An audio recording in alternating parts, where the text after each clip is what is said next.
And now, a very special episode of Intramural Glory. In 1959, Ace Schonrock was the star player on a small-town high school basketball juggernaut. The team's only loss Ace's junior year was the region final game that would have gotten them into the state tournament. We lost by a point, and I didn't get the final shot. But we had 4 of the starters coming back, so that next year, 1960, was going to be the year for all of us. Ace's senior year, the team again only lost 1 game, but it was a huge loss. Again, we came down to that final game, and again, I not only didn't get the shot, I didn't get to play. The night before the big game, tragedy struck.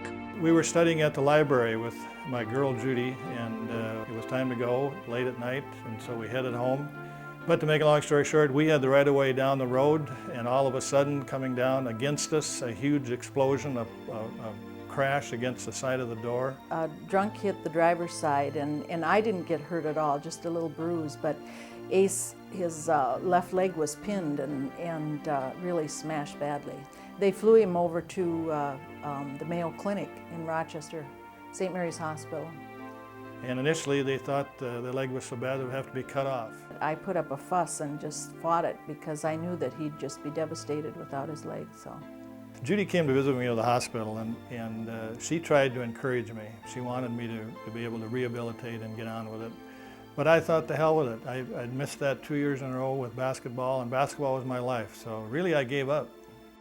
That's when Ace's life spiraled out of control.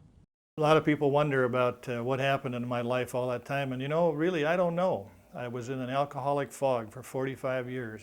Jim Beam was my friend, and I knew him well. A lot of things happened, but frankly I can't remember many of them, even though I'm now almost 65 years old. Then one night, Ace drunkenly stumbled into the high school where a tournament game was in progress. It was the same situation, that region final game.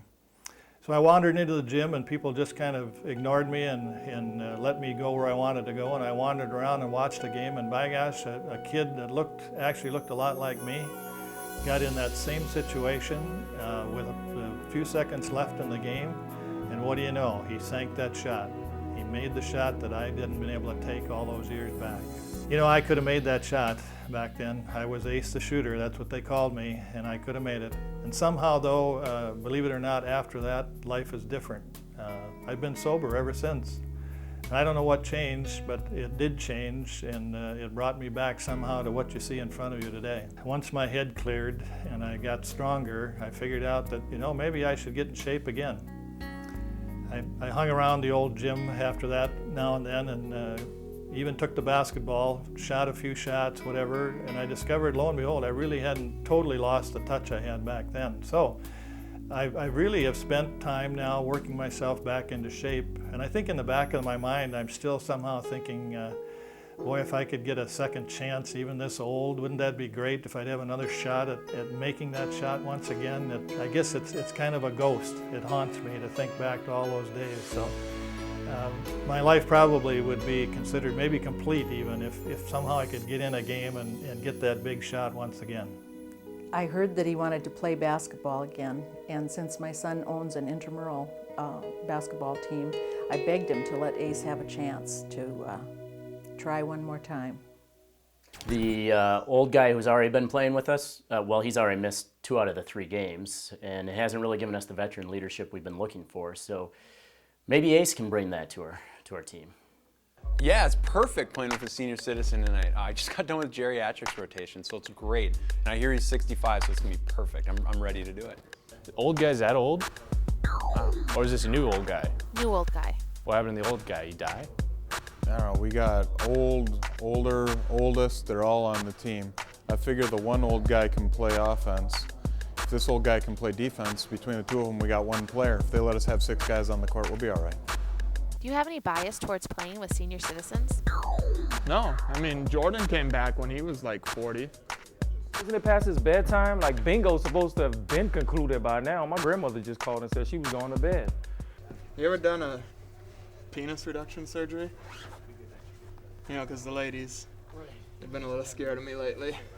Know what I mean? Know what I'm saying? You probably don't know what I mean, do you? I've heard he's overcome a lot, you know, as far as addictions to different things and some hardships in his life. You know, that addiction to painkillers, that addiction to hookers, blow, and then the basketball Jones. You got a basketball Jones! He's got a basketball Jones! You think Ace will help? Sympathy factor, maybe. I mean, people might take it easy on us. You know, you flash the ARP card at the jump ball and... I used to think we sucked, but now we're really bad. Ace, nice to meet you. Hey, just to let you know, I'm a 4th-year medical student. In 7 weeks, I'm gonna have my MD degree, and they have AEDs here. So if you have a problem, if you feel short of breath, just let me know and I can run. I know how to use one of these things. I've used it a few times. I'm so out of touch from the old days, Ross, I don't even know what AED is. It'll save your life, so just let me know, all right? Very good, thanks. Okay. I don't know, the facial hair, you know, lately at home, Shelby just wanted me to be a little bit more animalistic, as she says, and so she wanted me to grow it out, and she's having me wear t-shirts and jeans around the house, so she's a little strange this week, so I sent her with her sister off to Paris. I'd like to show her my Eiffel Tower. And hopefully that'll clear things up. I think, you know, she's been a little bit too close to the game these days. She is like the flower that grew out of the pot of dirt. And dirt meaning Mike Kraubel's house. So I'm gunning. I can see the tension. He won't even look me in the eye. I don't know. I mean, I always thought it was may the best man win, and he's trying to lay this marriage on me. So. What about groupies? Where are the groupies? I'm tired of hanging with you guys. If tonight we don't win and I don't see one groupie at least in the stand, even a guy with a big butt will be fine. Okay? So I'm done. I see you got a knee thing. You need any Bengay? Because I put it on all over. Slather it on. You know, I think just maybe the aroma will be enough to keep me going. Stick a little in your shorts. Get a little more zip. I can imagine.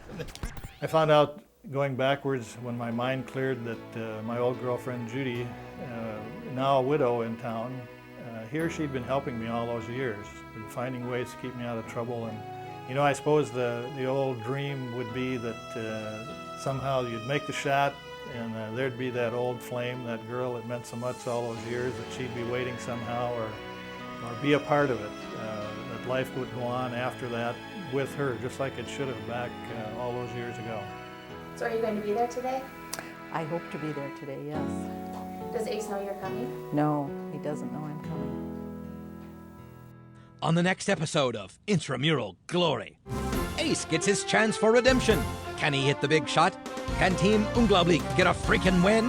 The answer to these questions and more on the next exciting episode of Intramural Glory.